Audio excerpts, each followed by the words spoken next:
The prodigal son has returned. He's coming home. He is coming home. Danny Marang, Patrick Harris with you. The highlight of the day, the highlight of the week, and maybe the highlight of Danny Marang's life over here is that Damian Lillard has signed a 3-year deal to return to the Portland Trailblazers. For what is effectively the MLE, $14 million a year. I was texting back for them during the commercial break. Welcome home. His response, I'm back, baby. I wish he would have terminated it. I'm back, baby. He followed that up. I said, do not rush back. You take your damn time. He says, I will come back to form in due time. This team is perfect. This team is perfect, huh? This is what he has wanted. He has wanted a team that is bigger, stronger, longer, more defensive focused. This team is definitely longer than any team he was with. Oh God, yes. When they started kind of adding guys to this team with two, and then after the Denny trade and drafting DC, we were texting back and forth, and he was like, "Why couldn't I have this team? This is what I like when they were because." He wanted to get Mikal Bridges. He wanted to get OG Anunoby. He wanted to get this team that was going to be really difficult to play against. And my head starts to think, I really love the excitement of a matured Shaedon Sharpe and Damian Lillard. You know, what does that look like? That veteran presence with Shaedon, like baby Kobe, which I just want him to throw alley-oops all day. Well, I just want him to throw oops to Shea all day. Look, I said when they traded for Drew was going to take Dame's locker. He's not. Dame is going to take that corner locker back. Anybody got the number 0 currently? I mean, Scoot has 0-0. You could be 0-0. Melo had 0-0. They had 0-0 and 0. But no single 0? No, nobody's touching that number ever. He is the only one that will ever wear that number for this organization. One thing that is fascinating and I think definitely worth bringing up is here on the fan text line 503-864-6326 and over on the YouTube chat. It's very all over the place. It is there's a lot. I'm not crying, you're crying.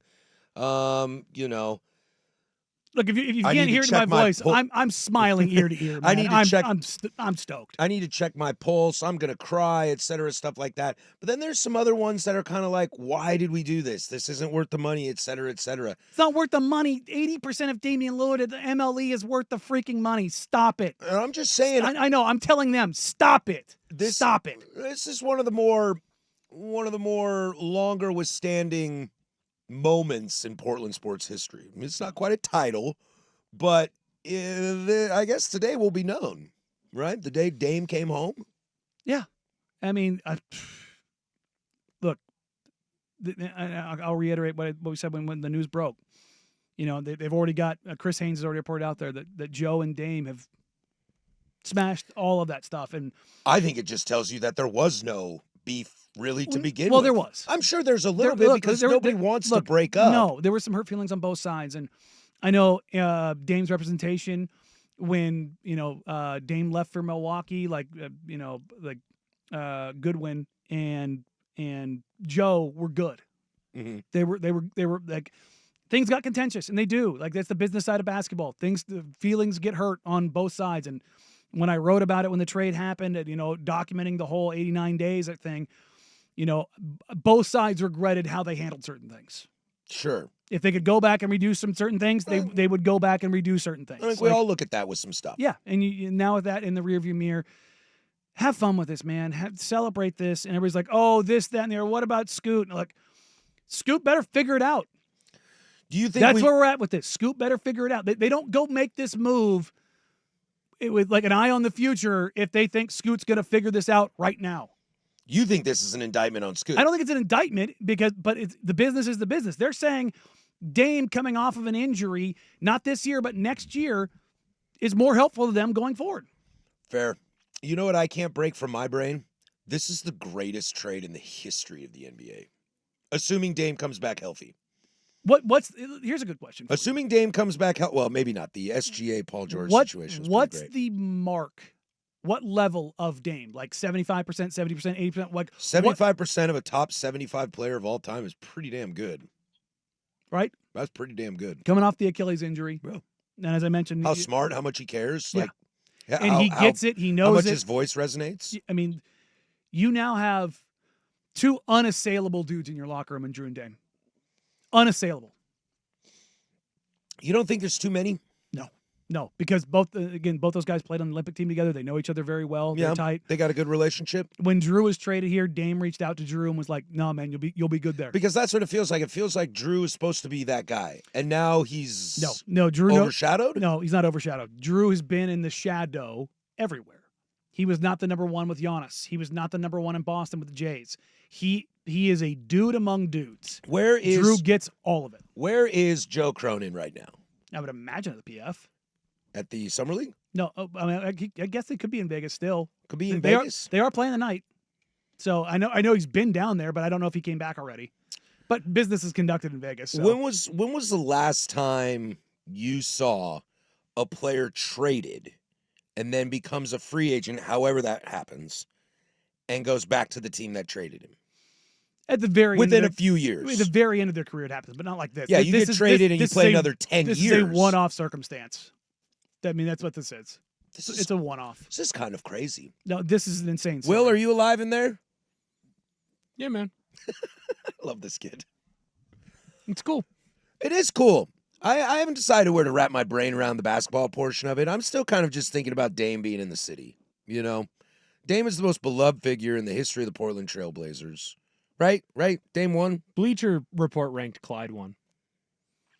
Of the best basketball players? Maybe. If you're talking about the biggest impact to Portland, it's Dame. If you're talking the best player at their peak, it's Walton. If you're talking about the best complete over their package. If you're talking about the best basketball over their career over a long period, it's Clyde. It's Clyde. But the entirety of it all, to me, it's Dame. But if you want to say the title matters and 77 and Bill Walton and an MVP, I'm not going to be mad at you. But it's those three. Totally. I like that you mentioned the title aspect because Dame's looking for a ring. Do you think in Dame's brain he feels this is his best shot? Yes. Because someone came across on the text line, I told you it wasn't going to be Lakers or Celtics. I think the Lakers would be a terrible spot to land for him. Mostly style and fit, and I don't think that team's going anywhere anytime soon. No, with Luka, no. But looking across the league, Dame believes this is the best shot at a title. Look, I think I said it yesterday. Like, if I was picking a basketball landing spot for him, like right now, it would be Houston. Yeah. Dame, Amen, KD, Houston would be sick. Jabari, Şengün. Yeah. Houston would be sick. But also, Portland is kind of following the Houston path. That is true. We've talked about this at lengths, because I was with you during some draft stuff and things like that this is a little Houston light, and Houston is a little OKC light. They're looking for their SGA.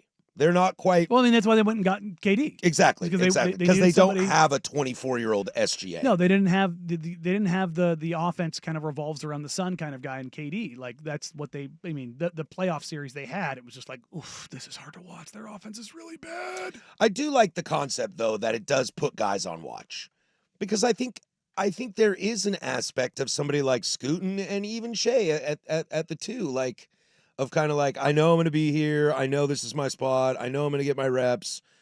Now you might not know when you're going to get those reps. I mean, obviously not anytime soon. We don't know when Dame's coming back from that Achilles, but because he will be out all this season. The Bucks said he was going to be out all season, right? Am I hearing this right? I mean, no. I'm thinking of Hallie. But Dame could come back this year, right? I will read you. I am going to read you the text from Dame. What is it? What time is it right now? This text is from 2:31. It is 10 minutes old. And the text reads, I asked him, like, do not rush back. He says, I'm not. I will come back to form in due time. The team is perfect. I love that. If he's buying in, I mean, the fan base is going to buy in. It might not come to anything, if we're being real. It might not be a Western Conference Finals. It might not be a finals appearance. But you won the city back. I don't see how anybody that was mad at him for wanting to be out, which I don't think many were. This has got to make you feel a little better, right? Look, sometimes the grass ain't always greener. You say he says that all the time. He flat out told me, he's like, the grass isn't always greener. When you are not the guy anymore, life is different. Yeah. And he knows everything here. Yeah, we were having that conversation. It's weird to like we were talking about Luka Doncic in the break and how he lives for the moment but doesn't live for the guy. Well, look, you want to take it to a smaller level. When Denny first got here, he got here, for training camp, but going into the season, I would say it was like 2 weeks into the season. And I was just trying to get to know Denny a little bit more, and he was really honest and open with me. Because he started kind of rough.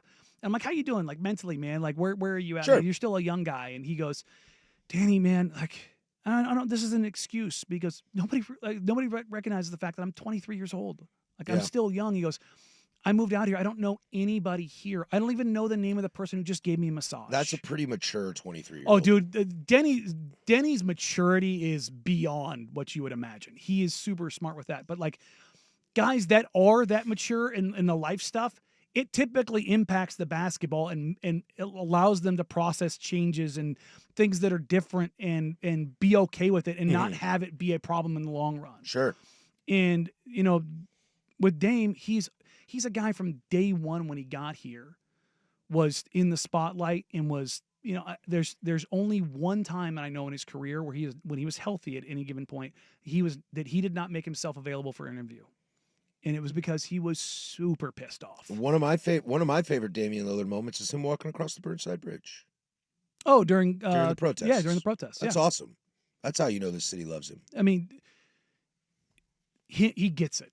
He does get it. He gets it. And I don't think everybody's like worried about what he's going to get in the way of. Like, Dame, somebody's on YouTube comments like, oh, Dame can play around Scoot. No. The first ballot Hall of Famer does not play around the young guy unless he starts showing he's going to be a first ballot Hall of Famer. Do not get that twisted. That's not a shot fired at Scoot. That's a note to literally any single player in the NBA. And I think that's what we'll spend some time on tomorrow. Yeah. We can let's have our flowers now. Let's be excited and be stoked about this. And tomorrow, from noon to 3, we'll start breaking down what this actually looks like from a basketball perspective